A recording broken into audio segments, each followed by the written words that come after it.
Assalamualaikum warahmatullahi wabarakatuh. Rizik dan Bahar terus mengkomentari dan mengkritik pemerintahan Bapak Prabowo Subianto.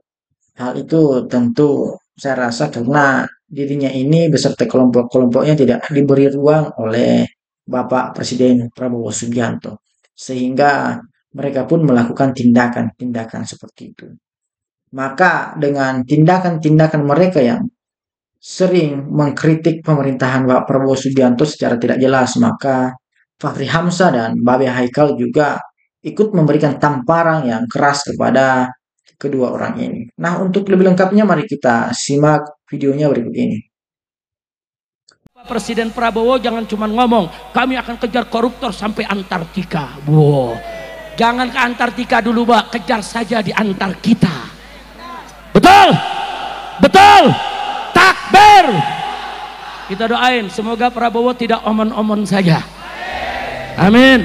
Sampai Prabowo dan kabinetnya, pemerintahannya membuat kebijakan-kebijakan yang menyengsarakan rakyat, melaporkan rakyat, menderitakan rakyat. Saya akan pimpin rakyat untuk melawan mereka, berjuang sampai titik darah menghabiskan saudara. Indonesia tercinta ini Allah ciptakan 714 suku yang beredar dari Aceh sampai Papua, 630 bahasa. Allah ciptakan pula 13.700 pulau, dan di dalamnya ada 6 agama yang diakui pemerintah. Lita'arofu, untuk saling kenal, bukan saling marah, bukan saling caci, bukan saling dengki, bukan saling mencari kekurangan-kekurangan yang satu dengan yang lain. Allah Subhanahu wa taala melarang kita memanggil saudaranya dengan sebutan yang buruk, tapi karena perbedaan pilihan, akhirnya kita saling hina dengan menyebut nama-nama hewan. Padahal Allah melarangnya. Jangan memanggil saudaramu dengan sebutan yang buruk, siapapun orangnya, maka dia terkena ayat ini bahwa Allah melarang memanggil saudaramu dengan sebutan yang buruk, apalagi sebutan itu sebutan hewan. Cacian makian dengan nama hewan sudah beredar di sosial media. Beda pendapat dibilang kadrun, beda pilihan dibilang cebong, beda umum dibilang kampret, beda kunut dibilang bid'ah. Beda-beda ini adalah rahmat Allah, tapi lihatlah, kita tidak bisa mengambil hikmah dari perbedaan-perbedaan itu. Caci maki antar sesama mukmin atau sebangsa setanah air, saudara semanusia, saudara seinsan manusia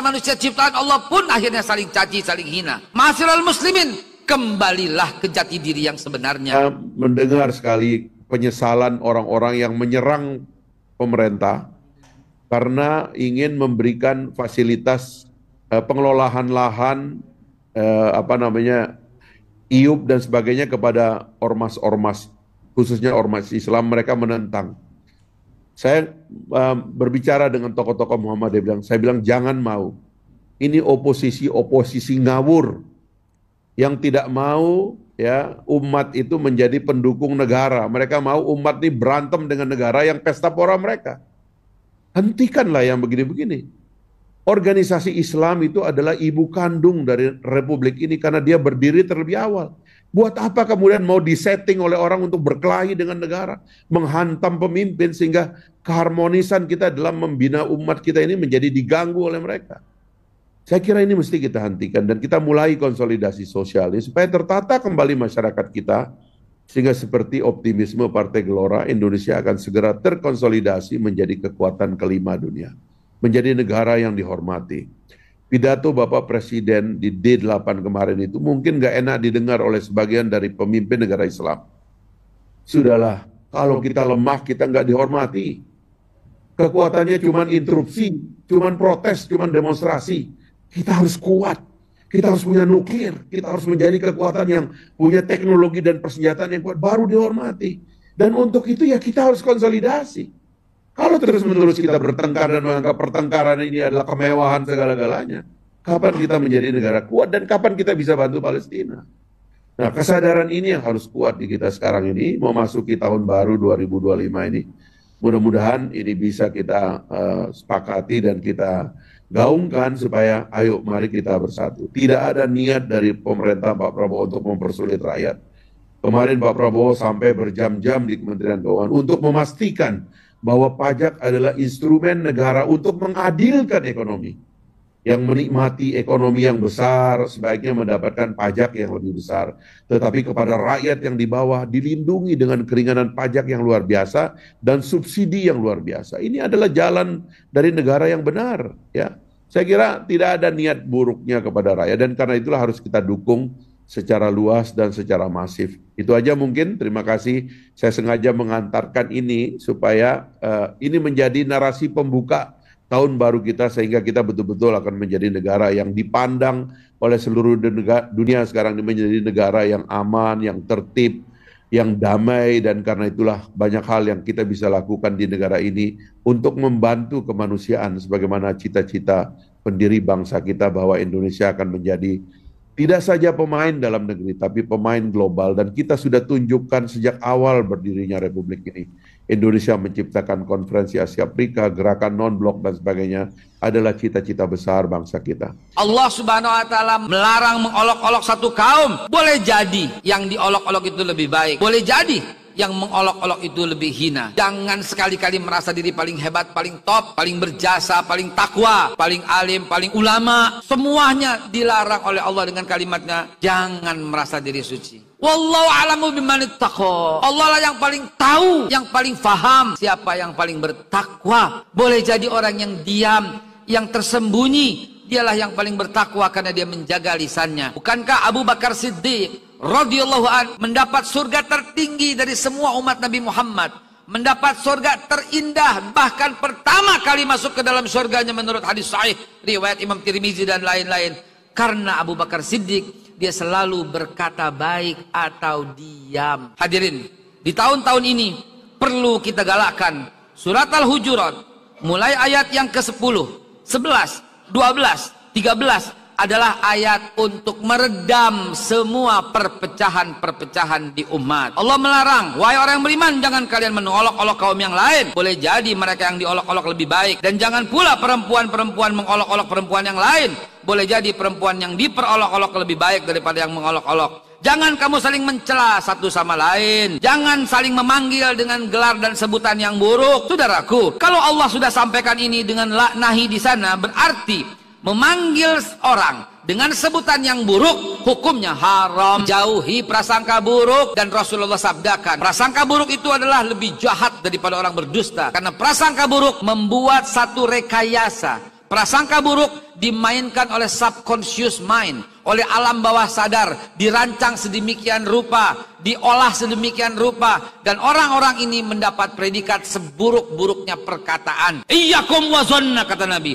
fa inna zanna akdzabul hadis. Awas kamu dengan prasangka, karena prasangka, kata Nabi, akdzabul hadis. Kalau kita bedah sedikit saja, akdzab ini adalah isim tabdil dari katanya kazaba. Kazaba itu bohong, tapi kalau akdzab yang paling bohong. Mari kita simpulkan asal muasal, sebab penyebab dari bertikainya di sosial media, dari tidak menjaganya sosial media dan akhlakul karimah yang membuat bangsa ini terpecah. Hari ini semua orang menyaksikan sosial media. Apabila di sana beredar cacian, makian, akan merusak pikiran dan pada akhirnya akan membuat perpecahan. Itulah orang-orang yang menebar perpecahan dalam sosial media diganyang oleh Allah dengan humazah, dan sudah disiapkan ayatnya oleh Allah sejak 1444 tahun yang lalu. Sejak 1444 tahun yang lalu Allah udah sampaikan, ada loh orang yang kerjaannya mencela, memfitnah, tapi dapat uang dari celaan dan fitnahannya. Itulah yang disebut buzzer bayaran. Inilah salah satu biang kerok yang membuat bangsa ini berpecah. Dia rela mencela, dia rela memaki, dia rela mengeluarkan perkataan yang buruk, dia rela memanggil saudaranya dengan sebutan yang hina, bahkan dia rela berprasangka buruk demi sedikit rupiah, padahal dampaknya kehancuran dan kekacauan serta bibit-bibit perpecahan disintegrasi NKRI. Alhamdulillah, para pendiri bangsa kita juga dari awal melihat celah itu.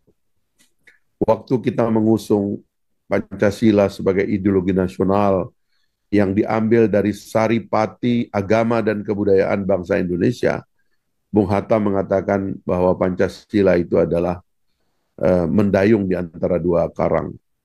Kita adalah kekuatan ketiga dari kekuatan blok barat dan blok timur.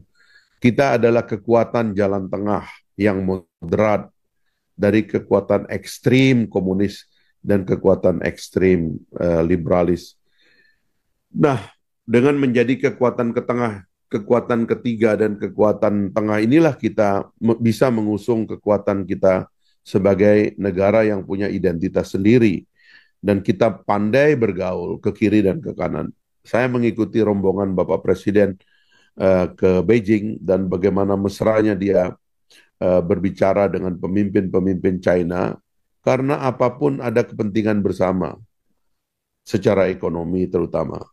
Lalu kemudian pada hari terakhir kunjungan beliau mengabarkan beliau ditelepon oleh Donald Trump yang baru memenangkan pemilu dan betapa mesranya komunikasi mereka karena presiden kita adalah presiden yang berbahasa asing secara sangat fasih sampai Donald Trump kaget dengan kemampuan beliau berbahasa. Jadi pemimpin Indonesia mengambil jalan tengah karena mereka pintar, karena mereka berani, karena mereka punya identitas, dan karena mereka punya jati diri yang kuat. Bukan karena minder, lalu tidak punya arah dan tidak punya pendirian atas jati dirinya sendiri. Pemimpin Indonesia adalah pemimpin yang berbakat, yang talented, diasah oleh sejarah yang kuat untuk menjadi dirinya sendiri. Dan ini kita miliki di depan presiden kita yang sekarang. Jadi karena itulah saya percaya bahwa jalan baru Indonesia dan kekuatan dan keinginan kuat kita itu harus mempersatukan kita.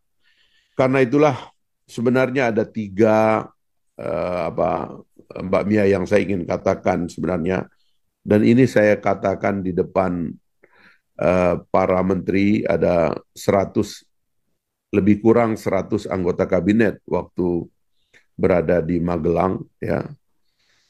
Kalau Pak Prabowo dengan secara halus memakai kata-kata konsolidasi demokrasi dan konsolidasi kenegaraan, dan beliau memulai dengan mengajak para anggota kabinet itu ke Magelang untuk baris berbaris dan kemudian makan secara terpimpin, bangun pagi, ya, setelah sholat subuh kita sudah ada di lapangan, lalu menyongsong matahari bersama-sama. Beliau tidak dikecualikan. Beliau berada di lapangan bersama-sama dengan kita.